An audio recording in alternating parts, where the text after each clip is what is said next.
For today's video, igagala ko kayo dito sa loob ng school namin dahil meron silang ganap ngayon. Dahil nga lunch break na ay kakain muna kami at maglalakad-lakad ko ano nga ba ang kaganapan dyan sa mga tent na yan. Nais ko nga rin kasing makita ko ano ba yung mga tinitinda nila dyan at iba't ibang pagkain na inaalok nila. Dito nga ay nabudol ako ni ate dahil mura lang kanyang tinitindang waffle. 10 pesos lang kasi kada isa niyan. And pagkayari namin doon ay naglakad-lakad nga rin kami upang makita namin ang iba't ibang tinitinda ng mga estudyante. Sobrang saya nga dito kapag kami mga ganitong kaganapan dahil unang-una mag-e-enjoy ka. Dito naman nga ay hindi ko inaasahan na makakakita ako na nagtitinda ng souvenir ni Taylor Swift. Taylor Swift fan nga rin ako pero hindi ako nakabili dyan dahil nagkakagulo na ang mga estudyante at sobrang dami na nila.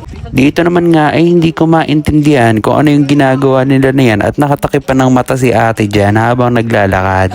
Ito pa, meron din kaming nakasalubong kasi pupunta kami ng kantin upang kumain. Nandito na nga kami sa dorm ng kaklase ko at humingi ako sa kanya ng buro upang matikman ang ginawa daw nila dyan sa dorm. Kahit alam ko namang hindi ito babagay sa kinakain ko.